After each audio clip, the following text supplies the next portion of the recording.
আচ্ছা, আমরা আরআরবি এনটিপিসিতে আসা একটি গুরুত্বপূর্ণ অঙ্ক নিয়ে এখন আমরা আলোচনা করব। তোমরা দেখতেই পাচ্ছ। দেখো এই অঙ্কটা তোমরা কিভাবে করবে।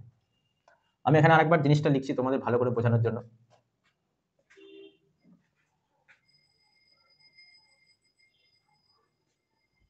থার্টিন প্লাস 15, এদিকে দেখো।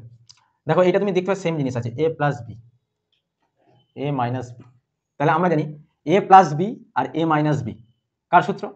দেখো এ প্লাস বি গুণ এ মাইনাস বি কার সূত্র? এ স্কোয়ার মাইনাস বি স্কোয়ারের সূত্র। সিমিলার ভাবে তাহলে এ বলতে কিন্তু এটাকে ডিনোট করছে, বি বলতে 2 কে ডিনোট করছে।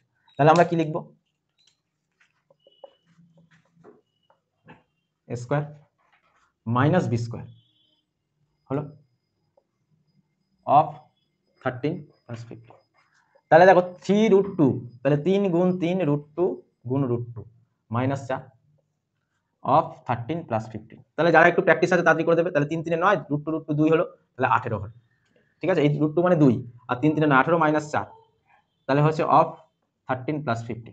তাহলে 18 থেকে 4 গেলে 14, 14 অফ 13 প্লাস 15। তাহলে এটা কত হচ্ছে দেখো, 14 আর 13 কত হয়? তাহলে 182 হচ্ছে। এই দুটো অপের কাছে হয় বদমাসের নিয়মে, প্লাস 15। তাহলে 5 6 7 9 197। তাহলে আমাদের কি হবে আনসার? 197। দেখো আছে কিনা, এটা আমাদের কারেক্ট আনসার। তোমরা এলে এই অঙ্কটা এইভাবে তোমরা ডিল করবে। ঠিক আছে, এনটিপিসি ডিএল যে কোনো পরীক্ষার জন্য খুবই গুরুত্বপূর্ণ।